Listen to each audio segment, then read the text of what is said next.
I got a special treat for you, Bubba today. Cause today, we talking about shonen battle action series done right.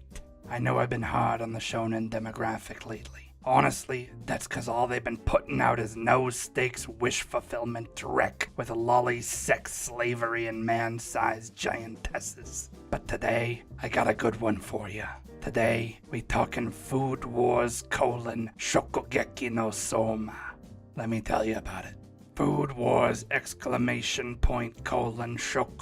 no Soma takes 3 main ingredients and bakes them together in a culinary metaphor for TV cartoon production.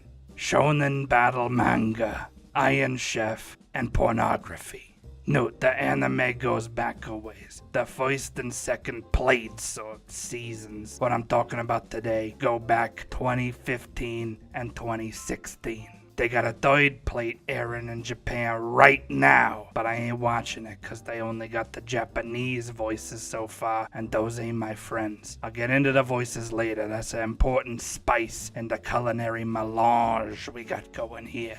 The anime we talking about is adapted from a 29-volume manga running since 2012. It's still trucking along too. You can pick up volume 30 on July 4th. God bless America. The manga is the work of Yuto Tsukuda and the legendary illustrator Shun Saeki. I don't always get to talk much about the individual mangaka and how they contribute to the qualities of a particular cartoon, but I gotta take a minute and reflect on how Tsukuda-sensei, and especially Saeki-sensei, got us here. See, Tsukuda-sensei produced a unique and compelling premise for a story and then put it together with a structure that actually engages the audience, and that's all important. But then, knowing his own limits and knowing what it was gonna take to see his dream of sexy food battles come to life, he brought on Saeki-sensei. See, Saeki-sensei may be better known as Tosh, a remarkably talented artist of the doujin circle Ikakuteki Simple na Panty. He has 2 covers from Saeki-sensei's extensive body of work with Panty that I can actually show you, Bubba, on YouTube. He done some erotic anime work too, his Harem Time and Mankui Ero mangas. They both got anime adaptations. Truly, Saeki-sensei is a legend of the art form, and his contribution to the artistic development of Food Wars can't be undersold.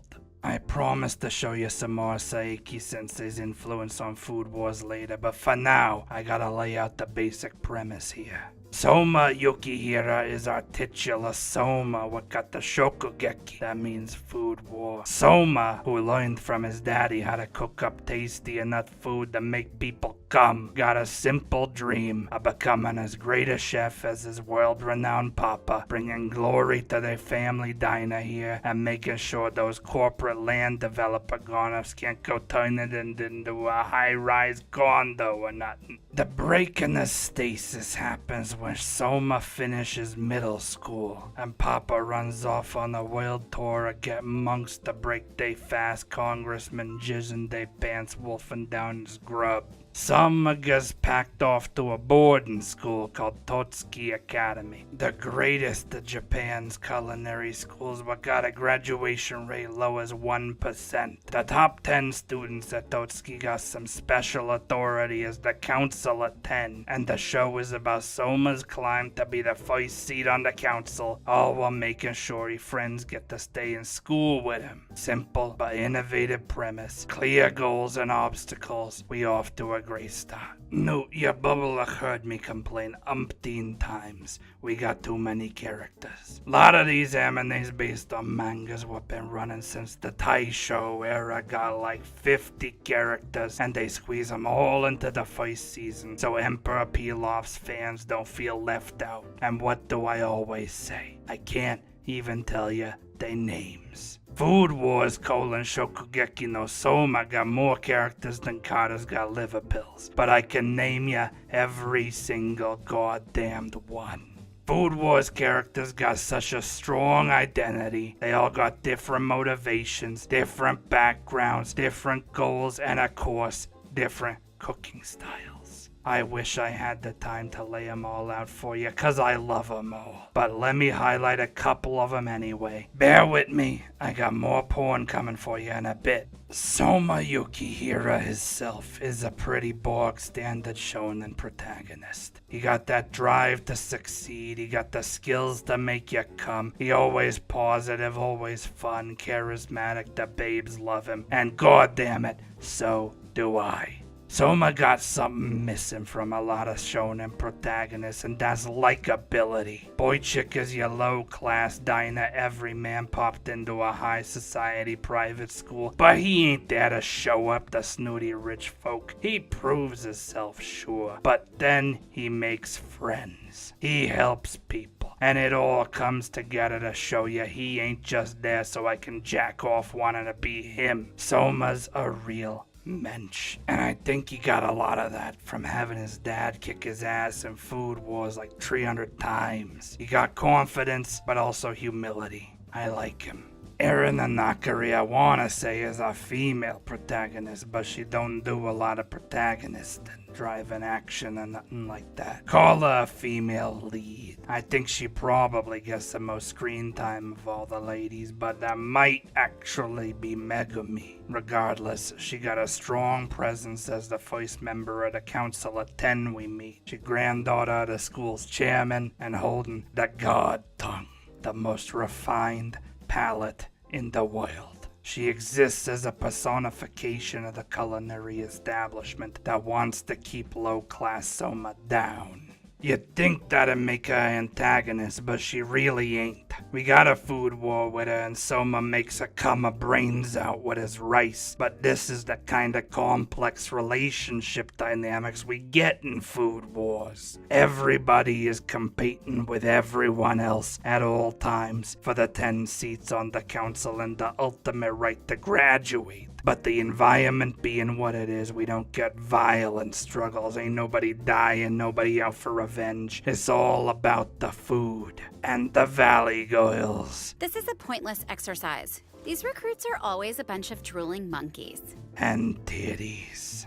Megumi Tadakoro don't got a lot in the titty department, poor girl. But she got a lot of heart. She got a shy, incompetent moe type thing going on, and Soma's back gets tired carrying her everywhere. But she got a hell of a character arc where she comes into her own as a chef and gets to do her own thing without riding Soma everywhere.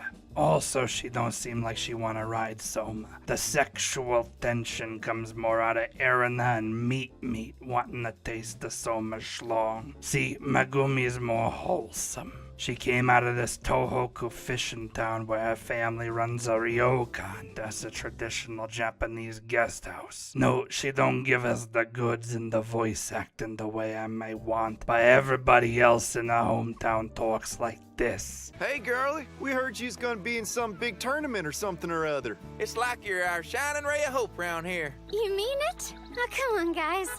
Huh? Megumi! Welcome back, sweetie. Hey, Mom! And I love them. Aldini brothers Takumi and Isami are half-Italian twins, was family got a trattoria back in the old country. They make Italian-Japanese fusion foods, and Takumi gets set up as a classic rival character to Soma early on. If only we'd been in the same class. I wanted to crush that transfer student. He don't really get to play that out because the plot moves on to other things and it sort of kills that traditional shonen relationship dynamic. Takumi keeps plotting for a chance to prove himself against Soma, but Boychuk already moved on to the next food war. Isami, meanwhile, trucks along as a cool dude. He a big boy.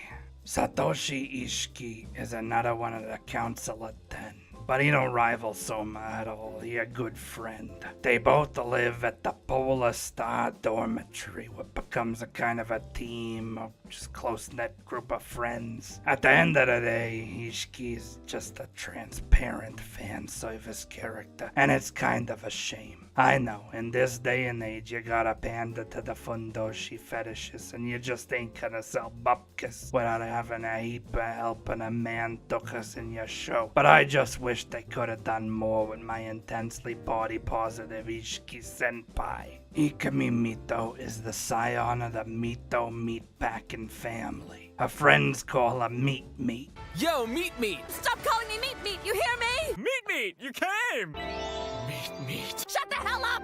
Don't call me Meat Meat! Oh, sweet meat.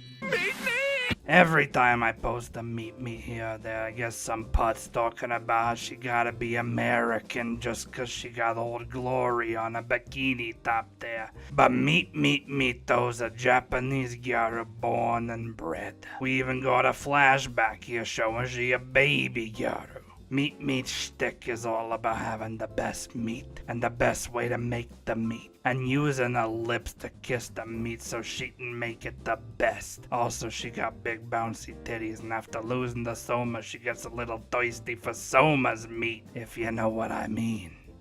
That's Meat Meat. No, I gotta confess, Babalak. When I said I could name all the food warsies, there was an exception. These boys, what the wiki told me, is Daigo, Aoki, and Shoji Sato. Personally, I always call them the bros, 'cause that's what they is. They some friends from the Polar Star dormitory would never do the food war, never cook a thing, but they always there to give a bro cheer to they bros. Yeah, Soma! What did you do? It just flew out of your mouth! Got something to say? Say it to me! Looks like Megami's holding her own, bro! Totally, dude. Let's see some of her awesome technique. Will you look at that slab? I've never seen marbling as fine as that! I could keep going all day long, but your bubble are already running short on uts, so let me move forward on to the in-depth film and television analysis my audience has come to expect. This being the sexy anime version of Iron Chef, you don't get the sense that there's very high stakes. Only delicious sizzling steaks. That's a little bit of food humor there for you. With no violence, we don't get the life or death jeopardy I usually like, but they pull the typical shonen sports manga stakes of making Soma's dream of kicking his dad's ass and graduating with all his friends so important that it's equivalent to a life or death situation. And Soma kicking ass and inducing orgasms ain't a given. We see him lose food wars, we see his friends rise and fall too. When I first watched the first course of the first plate, I was trying to figure out how they'd keep this going along. In the first few episodes, Soma saves his restaurant, goes to school, defeats one of the council of 10 in a food war, and I couldn't imagine they would get so much mileage out of tasty food that makes girls come. Turns out they get a lot. The pacing of the show slows down quickly, and we end up in tournaments that consume 2 episodes for one food war, and more than 10 for the whole series, but it don't drag. The foods they make stay interesting, which I gotta give a side thanks to Yuki Morisaki, a celebrity chef who consults on the actual dishes they prepare and this shows. I get hungry watching this show. Your bubble gotta be a little hungry now from all this food I'm showing you. Saiki sensei can draw a rice bowl just as good as he can draw a titty. The episodes themselves is pretty tight with classic TV writing structures. We start with a stasis, we get a problem, there's a false victory where we think the problem is solved. Then there's a reversal where the problem is made even worse before we slide home to the final victory and a restoring a stasis. It's common, it's familiar, and it works. Why do him and they always gotta fuck with a recipe that works? Food Wars keeps to a recipe. Gotta wrap this one up cause I can't decide if I'm getting hungry or horny. At the end of the day, Food Wars : Shokugeki no Soma, the shonen battle anime right. I got a protagonist I like. He good at what he does, but he ain't invincible. I got an ensemble of side characters with a good mix of bros and babes that I like 'em all. I got great voices. Hello to everyone. Yes. You may call my name, please. Leonora Nakari. I am living in Denmark, yes? From Valley Girls Alice, go back to your stupid seat already. to Country Bumpkins. Don't force yourself. You've worked real hard for a long time. It's more show than anything. You don't have to do this anymore. and whatever Roland Chappelle is. The moment you step foot in the kitchen, you're responsible for producing extraordinary food. I got enough porn to make me happy without making the whole show a porn. There is no better sight than watching such handsome young men playing with their swords, yes? Goodness, Mother, that was extremely lewd of you. Really? I got it all.